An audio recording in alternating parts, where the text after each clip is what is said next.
How's it going, guys? Welcome back to the channel. RJ here. I know it took some time for this video to come out, but I really wanted to increase my vault level first before I give up all of my tips. As you can see from the title, we're going to discuss how you can maximize your resource productivity. So when we say resource, I'm talking about these four bars up here. These are your main vault resources that you will be needing to upgrade everything in your vault.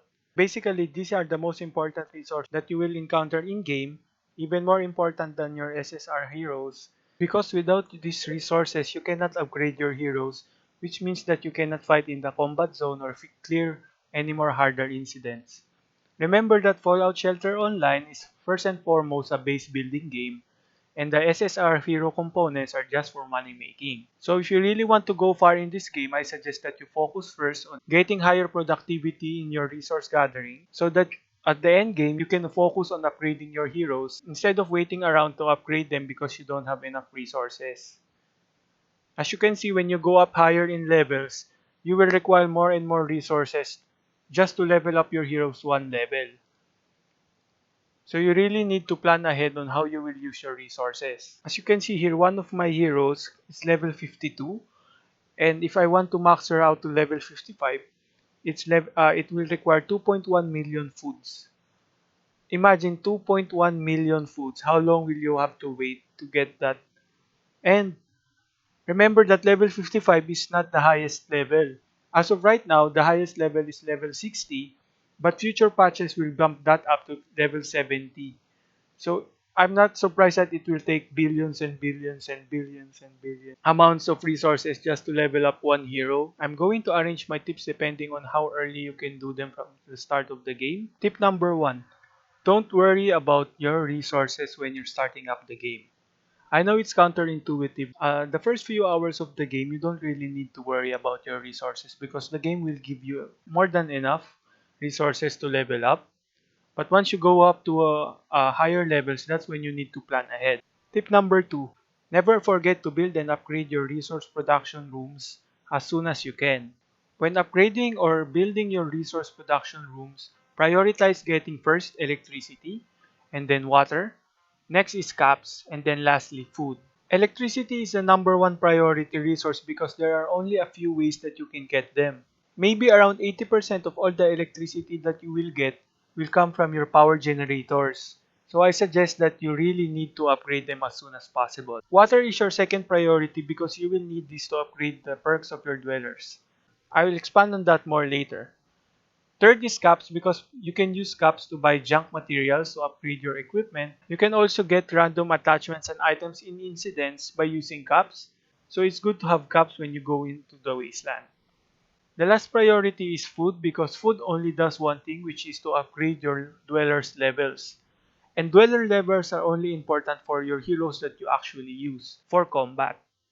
Tip number 4. Do not use your resource supply boxes just yet. At the start of the game, you will receive a lot of resource supplies and you don't need them just yet. You can wait a little bit, like a few minutes to get the resources that you need. Later on when you go to the higher levels, yes, you can use them. But there are some tips that I will give to properly use them later on in this video. Additionally, the game will give you resource manual that increases your productivity by 20%. The first 7 days will be free. And if you get the battle pass, you'll also get the 30-day ones. I suggest that you not use them just yet. Wait a few days before you use them because you really don't need the increased productivity in the first few days. Tip number 5. Prioritize upgrading your workers. When I say workers, these are your workers that primarily work on your resource gathering rooms. They do not fight, so they do not need levels, and the perks that they give also increase productivity. So prioritize upgrading their perks as well as their tools. Tools will require caps and junk materials as well, but remember that workers in general uses less materials and resources to upgrade than your heroes. So it's better to upgrade them first because you can upgrade 2 or 3 for the price of one hero. Tip number 6. Get your rare blue dwellers as soon as you can. At the start of the game, you will be given Sturges. As you can see here, Sturges has this high level clean water perk, which actually gives an increased amount of productivity as compared to normal dwellers. Also, their base productivity stats are also higher than normal dwellers. But do not worry too much about getting your blue dwellers, because some blue dwellers are actually hard to find. For example, Fahrenheit here can only be gotten from the cash shop or by drawing her from the lunch boxes. Just be patient and the game will give you enough cash and lunch boxes to draw her, but it will take some luck. The easiest way to get blue dwellers is by getting them from the faction store using your reputation points. You can also get blue posters from the current Mirelurk Queen event, so I suggest that you do that too. Tip number 7. Star rank your workers. As you may have known, you can star rank your heroes to increase their battle effectiveness. You can also do that with your workers to increase their productivity.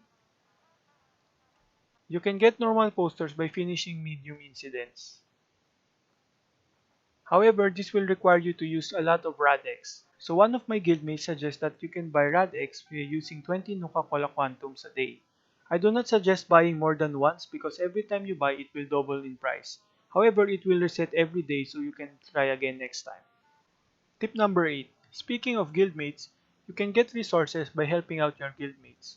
You can send mercenaries to their vault so that you can help them get resources, and in turn you will get resources as well. You can do this 3 times a day or 4 times a day if your guild is upgraded. You can also receive help from your guildmates, however, it is not always the case. If you really need materials, you can use your guild chat to ask them for help.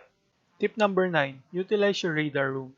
As you guys may have known, the radar room will give you a large amount of resources every 8 hours. That's why I suggest that you upgrade your radar room after your electricity and water, before your caps and food.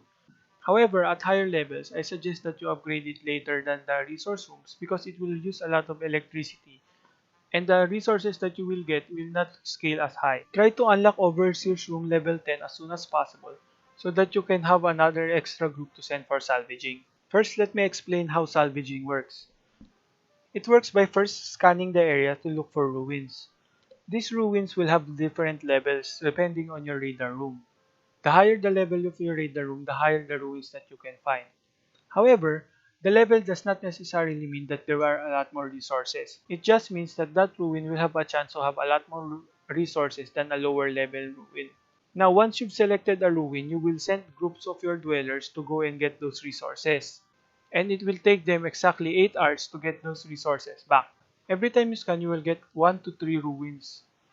You need to check each ruin which one will give you the most amount of resources. For example, this level 7 ruin will actually give me a total of 240,000 foods. However, level 7 can give up to 270,000. If no ruins satisfy you, you can scan again. However, remember that there are only 3 free scans per day. Once you run out of scans, you will use 10 Nuka-Cola Quantum per scan. Aside from salvaging, you can also pillage ruins. This works similar to salvaging in that you will scan the area for ruins, but instead of salvaging it, you will steal the resources of other people salvaging the ruins. For example, I will be stealing from this guy, and this is the amount of resources that I can expect to get. That is the reason why people send dwellers. It's to protect their salvage and their resources. However, when choosing to salvage, you will find that sometimes this number is very low. That is because these guys are still salvaging the ruins, so you need to wait until they have salvaged enough resources before you steal from them. One tip is to pillage scan early in the day and check for resources. This number started at 25 hours before, now it's this one. I can pillage this now. You need to time it just right because if you wait too long, they will finish salvaging and you won't be able to steal from them anymore. Once you engage in battle, you need to win to get the resources. So when pillaging, always remember to choose ruins that have weaker defenses and with the resources that you want. Remember our priority is water, caps, and then food. Also take note that there might be karma involved as well because if you can steal from people, they can steal from you as well. If you want to check who stole from you, you can click this log. Tip number 10. Speaking of stealing from people, maybe it's better if you make more friends. You can visit your friends' vaults to get more resources from them.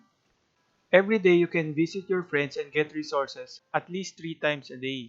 The resources will be random and the number of resources you get will depend on your friend's production room. So I suggest that you make friends with higher level vaults so that they will have higher level production rooms. Tip number 11. Try to get high level pets as soon as you can.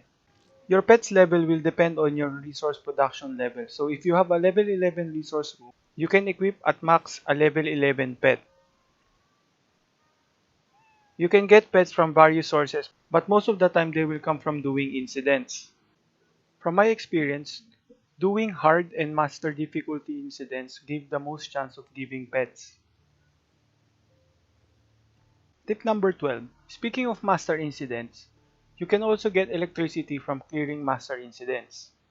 Once you reach higher levels where you can do master incidents, you will find that electricity will be the most difficult resource to get, especially since the 7-day free electricity production manual will run out by then and the game will not give you any more. Also, as you can see, I don't have the electricity supply box because those are the most rare items, if not the rarest item in the game. I've already used up my electricity supply boxes, but event rewards will give you some electricity supply boxes. However, from my experience, the total was less than 100 hours of electricity. Tip number 13. Use the trophy room and the achievements list to get more electricity. Scroll down to your achievements list and it will give you some electricity. I suggest you look at the build achievements and you will see here that you can get electricity by doing various tasks. Tip number 14. Before rushing your generators, make sure that your best dwellers and best pets are in that generator. This is to maximize your rush because rushing resources depends on the output of that specific generator. Once you finish rushing that generator, you can transfer that best dwellers to the next one. So make sure to arrange your generators in a way that you can easily switch dwellers. Tip number 15. Once you've done all of the previous tips, it's time to use your supply boxes. Remember that when using supply boxes, the most important ones are water, and then caps, and then food. Remember, your supply boxes depends on your output multiplied by the time. That means that the best time to use your supply boxes is once you finish upgrading your resource generators, maximize your workers' perk levels, and maxing out their tools. As a word of warning, the game may seem to give you a lot of supply boxes, as in my case I have a lot of supply boxes, but these are not enough to upgrade my heroes. For example, when I upgraded from 51 to 55, I saved up 30 of my 12-hour supply boxes. But after I finished upgrading all of my 5 main heroes, I almost ran out of supply boxes. And that's with me using all of my productivity tips. So you may wonder, what are these gold lunch boxes? This will give you a large fixed amount of resources and you can get these lunch boxes from doing the achievements. For my last tip, I will show you guys my step-by-step process on how I upgrade my resource. Once you reach a high level of Overseer's Office, it will take some time for it to finish upgrading. While I wait for it to upgrade, I will stock up on my water and electricity. Once it finishes upgrading, I will immediately upgrade my radio studio. Then I will upgrade my shooting range. On higher levels, the electricity you need to upgrade your radio studio and your shooting range doesn't go up that much. After upgrading my shooting range, I will then use up all of my stock water to upgrade the perks of my electricity workers. After that, I will wait to have enough electricity to upgrade one of my power generators. While I wait for electricity, I will focus on upgrading my workers' tools. You can watch my junk farming guide on how you can get more junk to upgrade the tools. If you notice, when upgrading generators, it will give you bonus resources once you finish upgrading them. So once you finish upgrading your power generator, you will receive enough electricity to upgrade your second generator. And then you will receive another bonus electricity which I will then use to upgrade my water treatment plant. Once I've upgraded my water treatment plant, I will upgrade the perks of my water treatment workers. After I have used up all of my water to upgrade my water workers perks, that is the time that I will use my water supply boxes one by one so that I can continue upgrading my water perks. Once I have upgraded my water level perks, I will then upgrade my caps workers perks and then my food workers perks. At that point, I will be satisfied enough to use my remaining supply boxes to upgrade my main heroes. One last tip before I go: try to be patient when waiting for your resources. I know it can be hard, but it's part of the game. There will be times that you will be tempted to use your Nuka-Cola Quantum to buy resources from the cash shop. However, I do not recommend this because they are terribly bad value. If you really want to use your Nuka-Cola Quantums for resources, I suggest that you wait for the Wasteland merchant that comes out here because she sometimes sells 3 24-hour resource packs for 300 Nuka-Cola Quantum. That's it for my tips, guys. I hope this video was helpful. Don't forget to leave a like if you like this video and leave a comment down below what tips you have for increasing productivity. See you for the next video. Bye!